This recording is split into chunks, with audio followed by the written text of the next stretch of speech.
Boa tarde.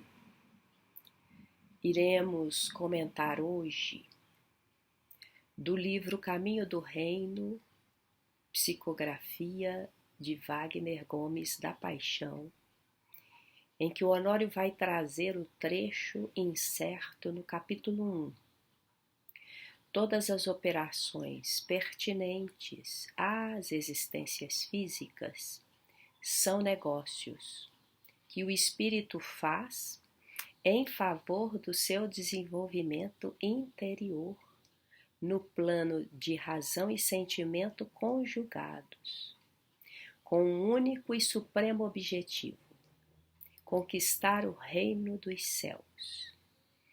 Esse reino se constitui de valores provados no fogo das provações, e o esforço por sua conquista transforma impulsos primários do instinto em reflexões conscientes, para depois convertê-las em sentimento puro, as virtudes da alma. Assim como trabalhamos e com as moedas do mundo estabelecemos o comércio ou as trocas para adquirir bens materiais, alimentos e suprimentos, também na área espiritual, que corresponde à nossa vida íntima, realizamos negócios. Os negócios que o Honório considerou como parte inerente à realização humana no campo existencial e que permitem ao indivíduo em experiência na carne adquirir recursos essenciais para a vida eterna, podem ser compreendidos como aquelas condições comuns de realizações diárias. Conversações. Quando nos disponibilizamos a ouvir e falar com alguém, seja para a solução de alguma demanda, ou simplesmente trocando impressões sobre algo, nós fazemos um negócio ou troca de provisões adquiridas, oferecendo dos valores intrínsecos que trazemos e recebendo recursos que nos chegam do outro, para que a resultante dessa troca possa ser proveitosa ou desastrosa, segundo a disposição interna dos atuantes na empreitada do comércio espiritual. Da mesma forma, outros empreendimentos representam negócios da alma, como a possibilidade de aprender, de fazer ou executar, de ensinar, de cuidar e outras mais. Daí ser importante educar-nos o coração, cotidianamente, para que em qualquer condição de permuta, optarmos por promover o melhor nas múltiplas possibilidades que a vida nos conduz, para que a interferência de nossa realização junto do próximo possa ter o efeito de promoção do bem, de enriquecimento do ser.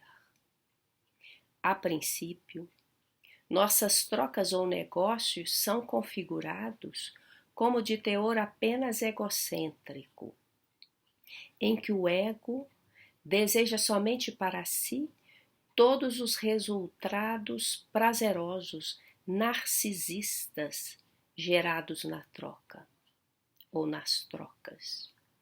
A razão e o sentimento conjugados percebem somente a exaltação de si, sem preocupação se o outro terá ou não saído de nossa presença com ganhos ou prejuízos.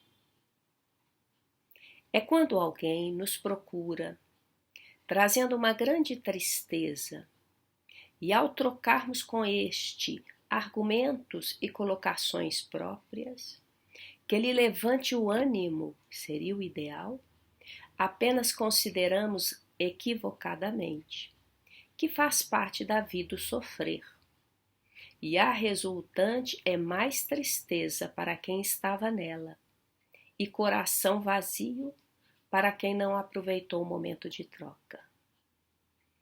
No tempo, porém, a criatura começa a cair em si, abalizando que a via de crescimento real não favorece a polarização nas trocas de um único elemento, pois gera frustração, instabilidade emocional e moral. E ela, a vida inteligente e mobilizadora de crescimento, passa a ensinar ao educando que compartilhar as benesses e considerar o outro com quem negociamos algo, em dar e receber, é o único caminho que poderá desenvolver no aprendiz a felicidade plena e harmoniosa da consciência e do coração, o reino dos céus. E é aí que aprendemos, não somente pela orientação recebida mediante a razão, mas sobretudo pela educação promovida na forja das lutas e desafios, a considerar, na disposição inteligente e consciente, de transformar todas as formas de relação em desenvolvimento de nossas melhores disposições do sentir. Quando abrimos-nos ao padrão do Mestre em dar sem exigir condições e suportar para felicitar nosso entorno, é que começamos a favorecer, no território da alma, o desenovelar de verdadeiros diamantes, a desabrochar na vestidura transcendente que nos anuncia, que fala de nós. O reflexo das virtudes, oriundas de nosso Pai, a estampar na veste do Espírito. E o Honório continua e fecha esse trecho.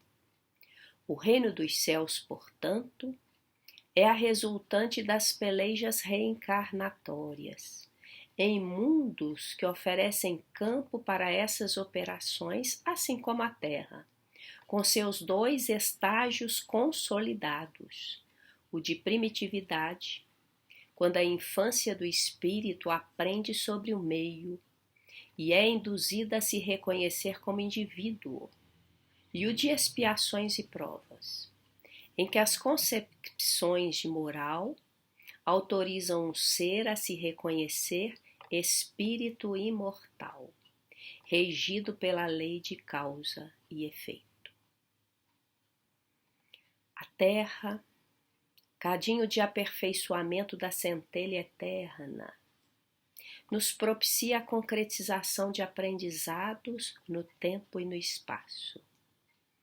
Etapas são vencidas e culminamos na de provas e expiações para um novo período que já se faz sentir, o da regeneração das almas, que anseia a consolidação dos laços fraternais, como cidadãos do universo em novas operações de amor. Primitividade. A primeira via de aprendizado rude, para que o ser neófito, iniciante, se descubra como alguém, com identidade própria e centralizado, como se tudo existisse em função dele. Aí o egoísmo é natural e legitimado pela lei. Não há deformação de caráter, já que o senso moral ainda não existe, e a força e o poder passam a ser conquistas legítimas no campo da inteligência. Provas e expiações. O acordar do espírito encarnado se descortina e com o senso moral em vias de desenvolvimento, passamos a aprender que um instrumento de nossa elevação e emancipação se dá nas trocas com o semelhante. Quanto mais despertos, consciencialmente, promovemos o aproveitamento de qualquer contato com o outro para a troca legítima, dando do que temos, na realização do melhor, para que a colheita seja de felicidade, plenitude, regozijo interior. O contato de Jesus com doentes ou homens ilustres de Israel, a criatura sempre se retirava de sua presença augusta, acrescido de algo relevante para eles. Ao cego de Jericó, que lhe rogava ajuda, ele pergunta: que queres que eu te faça? E o cego respondeu: que eu veja. Ver é diferente de enxergar. Não era apenas a visão dos sentidos que ele necessitava.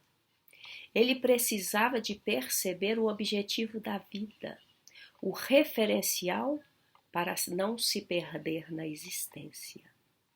E Jesus lhe atendeu, lhe descortinou com o seu amor. No encontro dele com Nicodemos, que impressionado pelos sinais que o mestre fazia, como sendo da parte de Deus, Jesus mencionara a necessidade de ter que nascer de novo para ver o reino de Deus. E como mestre em Israel, dos mais dotados de informações, Nicodemos não soube discernir entre o nascer da carne e o nascer do espírito. Jesus, em lhe percebendo a necessidade de expandir as concepções para além das limitações humanas, lhe entrega esse ensinamento. Ele favorecia as trocas benfazejas em toda parte. São os negócios do espírito.